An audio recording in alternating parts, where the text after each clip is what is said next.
She smirked. Why would I pick you when I can have him and still keep you around? I just blocked her, vanished from her life, and moved on. Now even her mother keeps begging me to give her another chance. I used to think love was about sticking through the hard parts, pushing past discomfort, trusting even when things didn't feel right.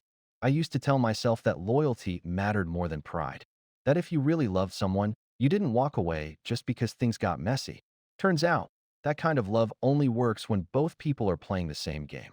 I met Rachel 3 years ago at a local networking event. I wasn't even planning to go. I'm not exactly the social type. I work in IT. I'm quiet, laid back, and tend to stay in my own lane. But a friend dragged me along, and that's where I met her. She was magnetic, loud in a way I wasn't used to, effortlessly charming, always in the center of the room, laughing like the world owed her joy. I was stunned she even noticed me. We started talking, and somehow it just clicked.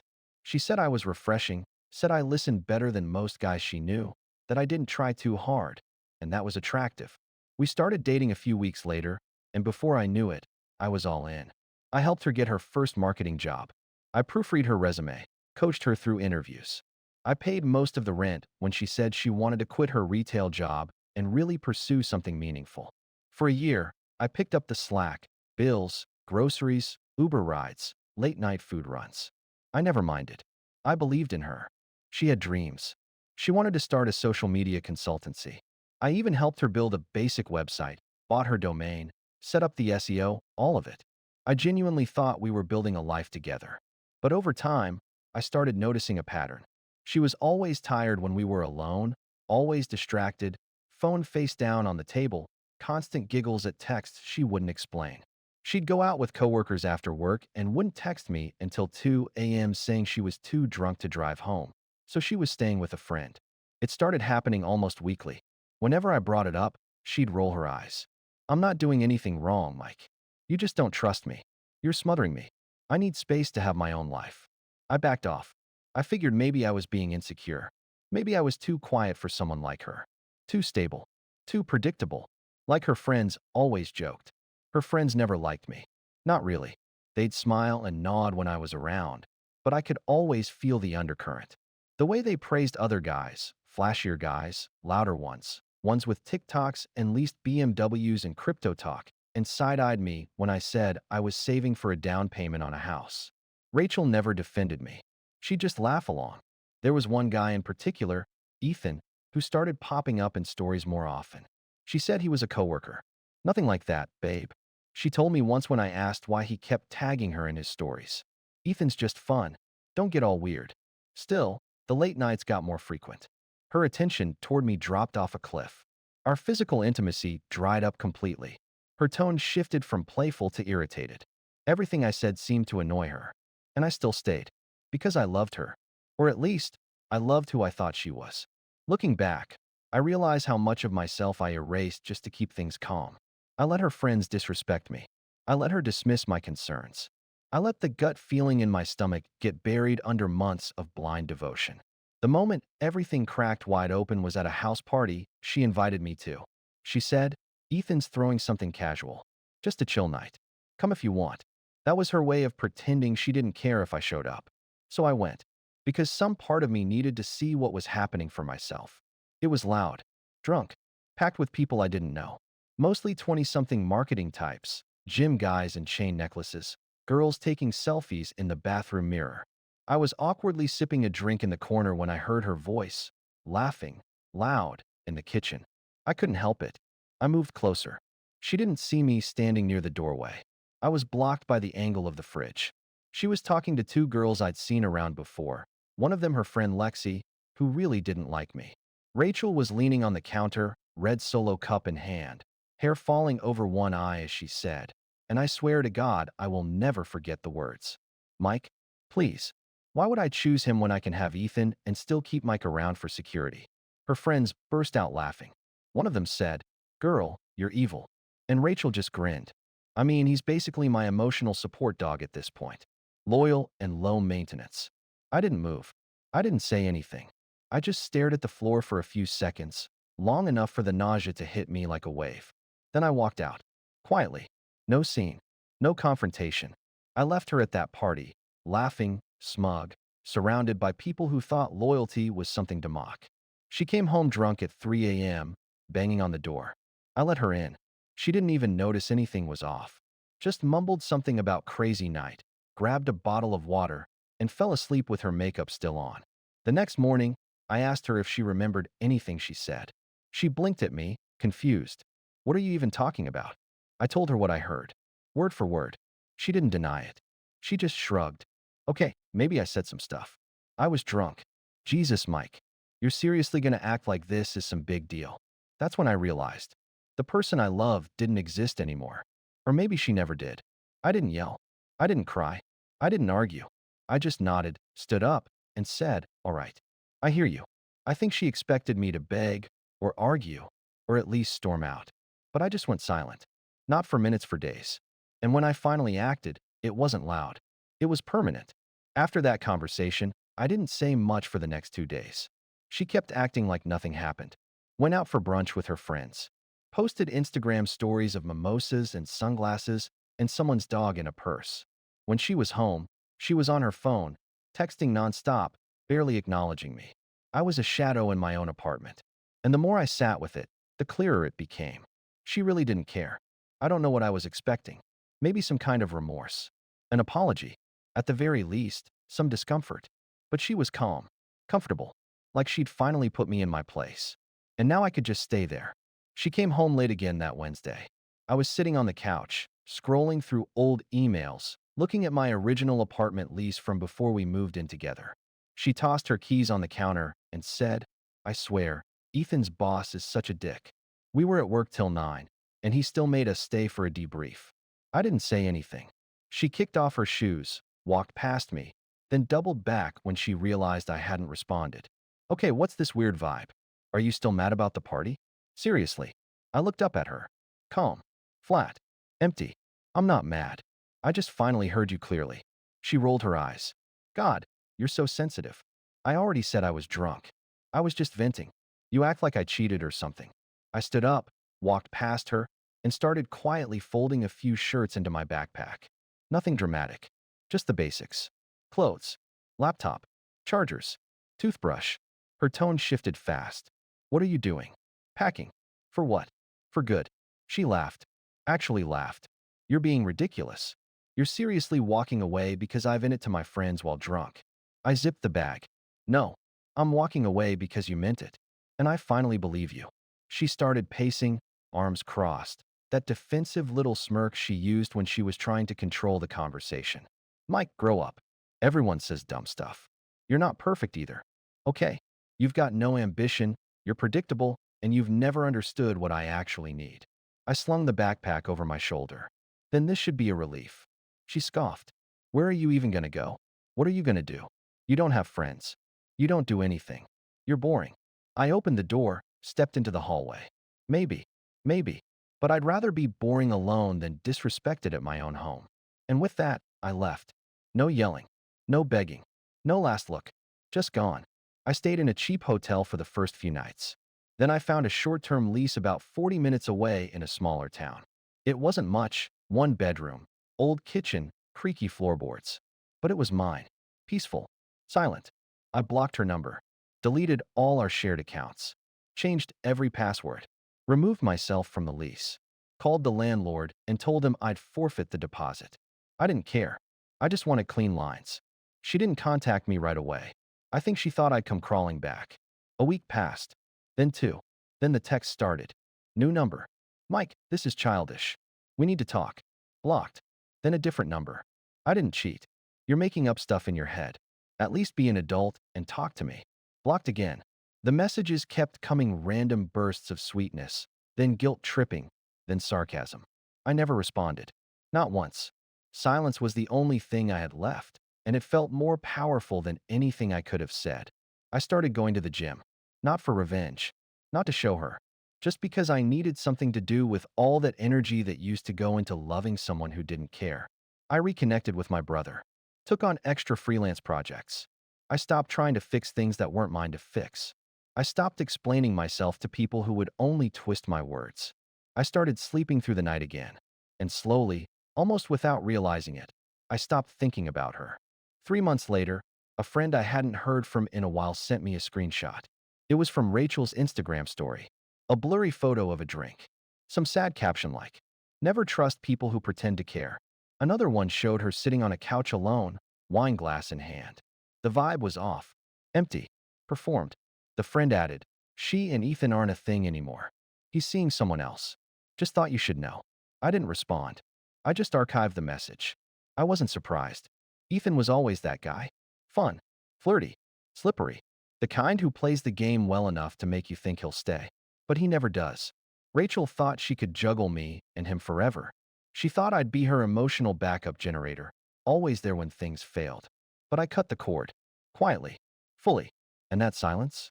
It started echoing in her life. I could feel it. After I left, I went completely off the radar. No social media. No texts. I blocked her on everything: phone, Instagram, Facebook, even Spotify. I didn't want her seeing what I was listening to. That's how far I took it. Total blackout. And you know what? The silence was hard at first. There were mornings when I'd wake up and instinctively reach for my phone to check if she had texted me something funny. I'd go to make coffee and catch myself grabbing a mug for her too. Little habits that took time to unlearn. Grief doesn't just come from death. Sometimes it comes from realizing someone you loved never actually loved you. But the longer I stayed quiet, the more clarity I had. And the more I looked back, the more I saw all the moments I had overlooked. Like the time she told me her friend, Ethan, was giving her a ride home after a work happy hour, but she didn't get home until 2:30 a.m. and smelled like his cologne. Or when she asked me to transfer her half of the rent because she forgot to budget for it, while posting photos of new clothes she just bought. Or how I always ended up holding the camera for her perfect little Instagram life, while being cropped out of every frame. I poured myself into healing. No rebounds. No glow up to post online. Just slow, steady work. Gym 3 times a week. More hours at work. Long walks. Podcasts about accountability. Journaling. Real journaling. The kind where you have to admit hard things like, "I let someone walk over me because I was scared to be alone." Eventually, I stopped looking at the door. Stopped wondering if she'd change. I wasn't angry anymore. I was just done. That's when karma caught up with her. It started small. A few texts from mutual friends checking in. Not Rachel's crew. They'd gone quiet after I left. Probably embarrassed or unsure what to say. But people who knew both of us. People who'd seen us at birthdays and barbecues. Casual acquaintances. "Hey, man, weird question. Is everything okay with Rachel? She's been posting some kind of messy stuff lately." Then came the messages I didn't expect. "So I don't know if you heard, but Ethan dumped her. Apparently, he was seeing 2 other girls the whole time. Her job situation's not great either. She got written up for something at work. They might be phasing her out." I didn't ask for details. I didn't need them. The picture painted itself. One day, I checked my email and saw an unfamiliar address. No name. Just a subject line. "Please read this." I clicked it. It was from her. The email was long. Rambling. Disjointed. Half apology, half guilt trip. She wrote about how she got caught up in stupid stuff, and how I always made her feel safe, and how she didn't realize what she had until it was gone. She wrote, "I miss how calm you were. How you never yelled, never played games. I don't know why I pushed that away. I'm not proud of what I did." And then, the kicker, Ethan was never serious about me. I thought I was choosing excitement, but he treated me like an option. I was wrong. I see that now. "Can we please talk?" I didn't reply. The next day, another number started texting me. "Mike, I just want to talk. Just for closure. You don't even have to say anything. I just need to hear your voice." Blocked. 2 weeks later, another message. This time angrier. "So that's it. You just erase people from your life like they never existed? I made a mistake, and now you act like I'm dead to you." Still no response. Then came the voicemails.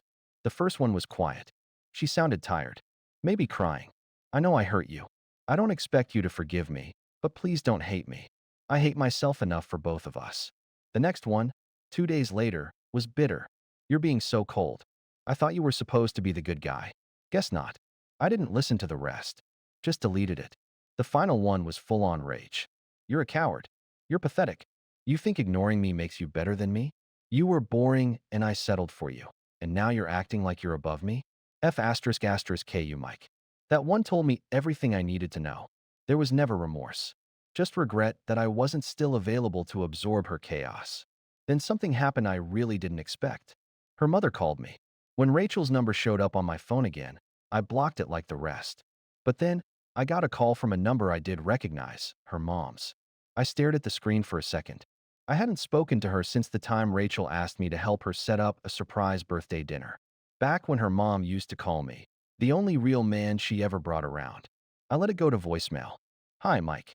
I know this is probably awkward, but Rachel's not doing well. I'm not trying to guilt you. She's hurting. And I think she regrets how things went. She talks about you all the time. Could you maybe talk to her? Even just once? I didn't call back. A few days later, her friend Lexi texted me. Lexi, the same girl who laughed when Rachel called me an emotional support dog. The same girl who once said I had a count in energy. Hey, Mike. I know we didn't really talk much back then, but Ratch is in a rough place. I think she finally gets it. You were good to her. We all see it now. Just thought you should know. I wanted to reply. Now you see it? But I didn't. I blocked her instead. That opened the floodgates. One of Rachel's old co-workers dimmied me on Instagram. You don't know me, but I worked with Rachel. She talks about you like you're the one who got away.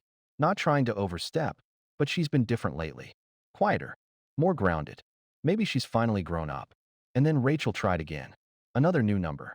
Another long message. You don't even have to forgive me. I just want to sit down and tell you what really happened. What I was going through. Please, Mike. I need you to hear it from me. She started showing up on my suggested accounts again. I blocked her, but she kept making new profiles. Always some slight variation of her name. Rachel__X, Rachel.new, Rachel__. Each one posting vague quotes like, sometimes we don't realize what matters until we've destroyed it. The right person, wrong timing. The worst heartbreak of all. She was performing grief like it was art. Then one day, she showed up. At my apartment. I heard the buzzer go off and checked the camera feed. It was her standing there in a hoodie. No makeup, hair tied back. She looked small, tired. I didn't answer. She buzzed again. And again. I watched the screen and didn't move. Eventually, she gave up. I heard the building door close. Later that night, I saw a piece of paper slid under my door. It was a letter. Handwritten. Messy. The ink smudged in some spots. You always saw the good in me, even when I didn't. I took that for granted. I was selfish, scared, and stupid. I thought Ethan would make me feel alive. He made me feel disposable. I know I don't deserve a second chance, but I'd give anything to be in the same room with you again, even just as a friend. I folded it neatly, put it in a drawer, and never touched it again. Her final message came 3 days later. A voicemail. Her voice was raw. No filters. No act. I can't believe you're doing this. I was there for you when you were broke and weird and quiet. I made you cool. I introduced you to people. And now you act like you never knew me? You think you're better than me now? You were never better, Mike. You were just safe. Click. That was the last time I heard her voice. 1 year later, I ran into her. It was at a friend's engagement party. One of those weird mutuals who somehow stayed in both our lives. I wasn't going to go, but my girlfriend convinced me. Yeah, girlfriend. Real, stable, honest. A nurse. No games. No ego. Just kindness. We walked into the venue, and it was like something out of a movie. Rachel was by the drinks table, sipping something red and sugary, looking around like she was searching for someone to notice her. She did a double take when she saw me. Her mouth fell open for just a second, and then she plastered on that fake little smile I used to fall for. Mike, wow. You look different. I nodded politely. My girlfriend slid her hand into mine. Hey, I said, cool, calm. Didn't expect to see you here. She glanced at my girlfriend, then back at me. So, how have you been? Good. Really good. There was a pause. She was scanning me like she didn't understand what she was looking at. You look happy, she said quietly. I am. She forced a laugh, trying to lighten the air. Remember when we used to talk about getting married one day? Crazy, right? I smiled. Not at the memory, at how far I'd come from that version of myself. Yeah, I remember. I also remember you saying you didn't need to choose between me and someone else. That you could have him and keep me around. For security. Her smile faltered. Mike, I was drunk. I was stupid. You know I didn't mean, you did. And that's okay. You made your choice. I'm just not the man you thought I was. Not anymore. She looked like she wanted to cry, or scream, or both. Can we maybe talk? Just the two of us. Catch up. Start over. I shook my head gently. There's nothing to start. That version of me, The one who waited around for scraps. The one who let your friends mock him. The one who kept giving even when you stopped caring. He doesn't exist anymore. She swallowed, looked away. You're really not ever going to forgive me, are you? I shrugged. It's not about forgiveness. It's about peace. And I have it now. You don't. I turned and walked away. My girlfriend met me near the dance floor, wrapping her arms around my shoulder. As we laughed and swayed to the music, I glanced back once. Rachel stood alone by the drink table, just like she used to leave me. Only now, no one was coming to pick her up.